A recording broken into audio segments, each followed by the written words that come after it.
कल के टॉपिक में हमने देखा था मैटर को उसकी फिजिकल बेसिस प्रॉपर्टीज के बेसिस पे हम 3 पार्ट्स में क्लासिफाई करते हैं, solids, liquids and gases. Now कल हमने सॉलिड्स के जो छोटे छोटे पार्टिकल्स थे उनके बारे में भी कुछ रीड किया था। सॉलिड्स के पार्टिकल कल अपन ने देखे थे, they are very tightly packed, hence the intermolecular forces between them is very high and intermolecular spaces between these particles is very low। यहाँ फोर्सेस क्या थे? जो दो मॉलिक्यूल के बीच के फोर्सेस बहुत ज़्यादा हाई होते हैं, means the particles in solid attract each other with very high forces। और इन पार्टिकल्स के बीच की स्पेसेस, ये स्पेसेस बहुत ही लो या कम होती है। इसकी वजह से सॉलिड के पार्टिकल्स एकदम टाइटली या कंपैक्टली पेस्ड होते हैं। सो सॉलिड की फर्स्ट प्रॉपर्टी है they have fix shape and volume. ये फिक्स शेप एंड वॉल्यूम का रीजन भी यहीं से आता है कि particles of solid are very tightly and compactly placed, they have very low intermolecular spaces between them. So solids का शेप हमेशा क्या होता है? फिक्स ही होता है। अब मान लीजिए ये पेन है हमारे पास, इस पेन का शेप हमेशा फिक्स ही रहेगा अगर आप इस पर कोई एक्सटर्नल फोर्स लगा के तोड़ नहीं देते। सो सॉलिड्स का शेप क्या होता है? फिक्स होता है। और वॉल्यूम, ये ऐसे इतना स्पेस ऑक्यूपाई कर रहा है, अगर हम इसको ऐसे रखेंगे तो भी ये इतनी ही स्पेस ऑक्यूपाई करेगा। तो सॉलिड्स का वॉल्यूम भी क्या होता है? फिक्स ही होता है। अब ऐसा थोड़ी ना कि रूम में जैसे हम परफ्यूम की बॉटल ओपन करें, उसकी जो फ्रेग्रेंस या उसमें से जो पार्टिकल्स निकलते हैं वो धीरे धीरे पूरे रूम में ऑक्यूपाई हो जाते हैं, यानी कि वॉल्यूम बढ़ गया। लेकिन सॉलिड्स का वॉल्यूम ऐसे नहीं होता है, they have a fix volume. ये reason is because of high intermolecular forces and low intermolecular spaces. Now we can not compress solids.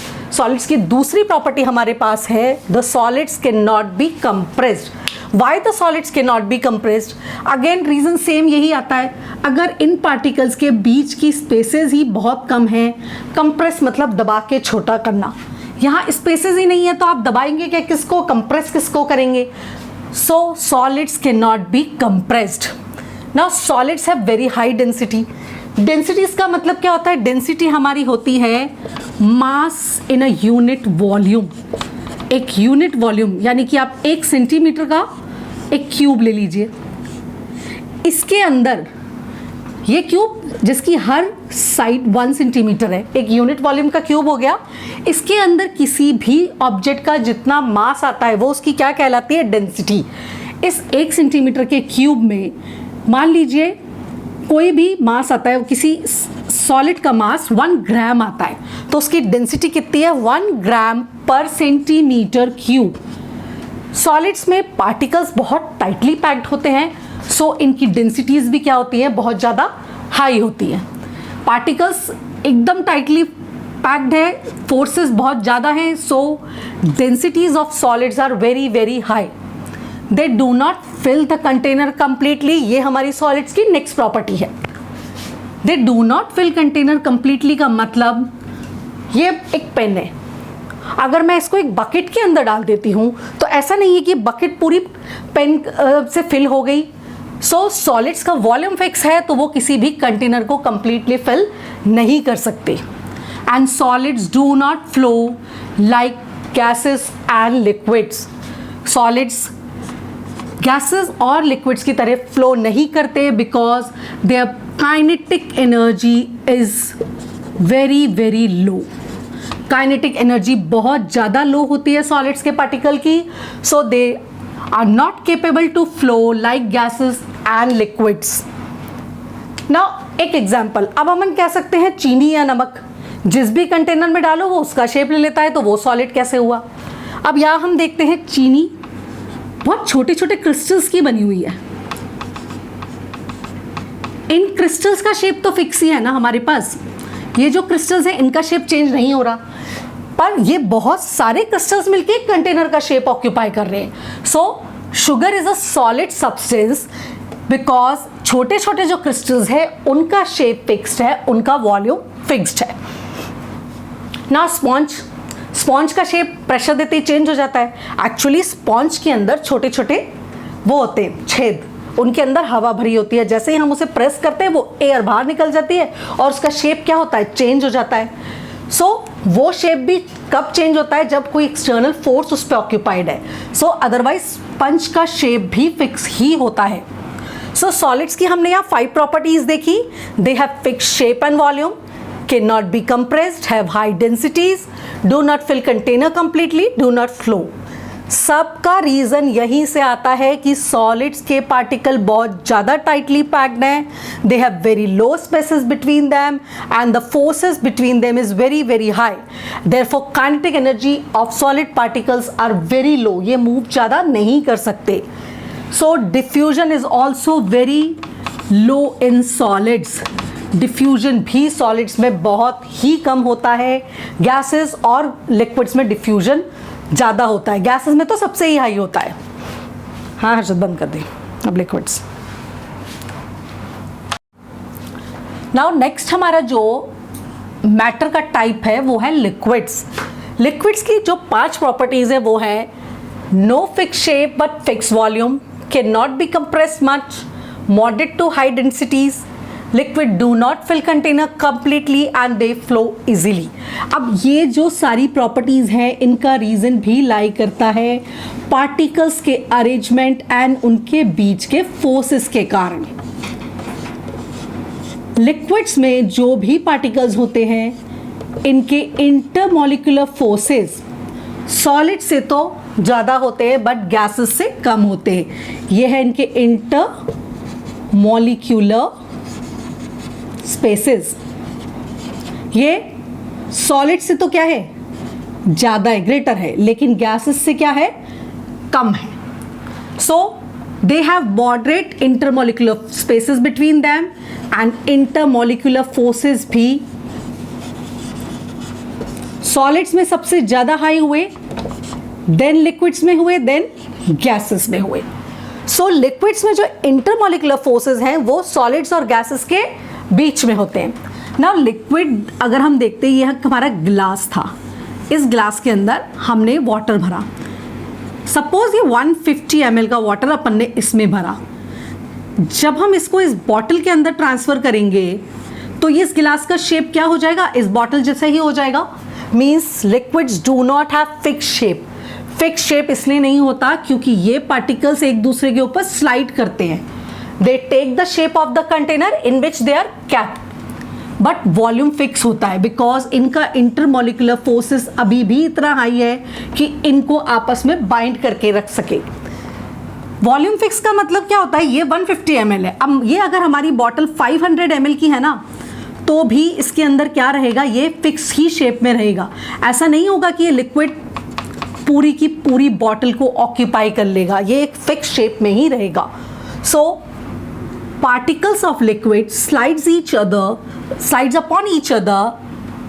That's why they have no fixed shape, but because of their intermolecular forces they have a fixed volume. Now they cannot be compressed much, मतलब इनको ज़्यादा compress नहीं कर सकते हम क्योंकि intermolecular forces अभी भी ज़्यादा है और स्पेसेस अभी भी बहुत कम है कंप्रेस करने के लिए। Moderate to high densities, density मतलब अगेन आपको बताया था मैंने, mass in a unit volume. So intermolecular spaces medium और फोर्सेस भी मॉडरेट होने की वजह से, बीच में होने की वजह से इनकी डेंसिटीज भी सॉलिड के कंपैरिजन में तो कम होती हैं लेकिन गैसेस के कंपैरिजन में ज़्यादा होती है। They do not fill the container completely. 150 ml का था ना इसका, तो वॉल्यूम भी इसमें 150 ml ही रहेगा, इस कंटेनर को ये कंप्लीटली फिलअप नहीं करेगा। And liquids can flow very easily because particles of liquid slides over each other. So liquids के fix shape, no fix shape but fix volume, can not be compress much, moderate to high densities, do not fill the container completely and can flow easily. ये सारे reasons भी lie करते हैं intermolecular forces and intermolecular spaces के कारण। Kinetic energy की बात करें हम तो इन मॉलिक्यूल्स की काइनेटिक एनर्जी यानी कि मूवमेंट की कैपेसिटी भी सॉलिड से ज़्यादा होती है लेकिन गैसेस से कम होती है। गैसेस के पार्टिकल बहुत ज़्यादा काइनेटिक एनर्जी वाले होते हैं, they can move very easily but because of intermolecular forces, our medium, their kinetic energy is not very high. Now third type of matter है हमारा gases. Gases की जो properties है, they do not have a fixed shape, no fixed volume, can be compressed very easily, very low density, they fills the container completely and flow very easily. Gases के जो particles होते हैं वो बहुत ही ज़्यादा दूर दूर होते हैं. They have very high intermolecular spaces. They have very high intermolecular spaces and very low intermolecular forces and very low intermolecular forces. High intermolecular spaces होती है and very low intermolecular forces. Forces कम है तो इनकी kinetic energy भी बहुत ही ज़्यादा होगी, बहुत ही हाई होगी. सो गैसेस का ना तो शेप फिक्स होता है ना ही वॉल्यूम. शेप क्यों फिक्स नहीं होता? क्योंकि पार्टिकल्स बहुत ज़्यादा दूर दूर है. इनको किसी भी कंटेनर में डालो. अब एयर को आप अगर एक राउंड बलून में भर दो तो उसी का शेप ऑक्यूपाई कर लेते हैं. एयर खाली बॉटल के अंदर भी आपके पास एयर ही भरी हुई है, या हमारे आसपास ये रूम पूरा इस रूम में भरी है तो रूम का ऑक्यूपाई शेप ले रखा है इसने. जिस भी कंटेनर में भरी हुई है, हमारे घर सीएनजी का सिलेंडर आता है, आपने देखा है, उस सिलेंडर का शेप ही ऑक्यूपाई कर लेती है. तो गैस जिस भी कंटेनर में होती है उसी का शेप ऑक्यूपाई कर लेती है. जैसे एयर खाली बॉटल आपने घर में देखी तो एयर का शेप बॉटल जैसा है. खाली ग्लास है, खाली एयर का शेप ग्लास जैसा है. एयर का शेप रूम जैसा है. तो फिक्स शेप इसलिए नहीं होता बिकॉज मॉलिक्यूल्स बहुत ज़्यादा दूर दूर होते हैं और कोई भी इंटरमोलिकुलर फोर्सेस बहुत कम है तो इनका वॉल्यूम भी फिक्स नहीं होता. अगर हम दो इक्वल बलून्स लें, दोनों में एक में कम और एक में ज़्यादा एयर भर दें तो हम देखते हैं एयर का वॉल्यूम ही दोनों बलून्स में क्या हो गया, अलग अलग हो गया. तो गैसेस का वॉल्यूम भी फिक्स नहीं होता. Can be compressed very easily. Compressed, इनके बीच में स्पेसेस बहुत ज़्यादा है. अगर हम एक गैस के कंटेनर में इसके ऊपर पिस्टन लगा के प्रेशर लगाते जाएंगे तो धीरे धीरे क्या होगा, ये मॉलिक्यूल्स पास पास आते जाएंगे.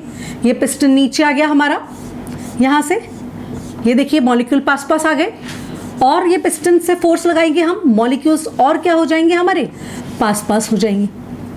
ऐसे करके हम गैसेस को कंप्रेस करके लिक्विड्स में चेंज कर सकते हैं.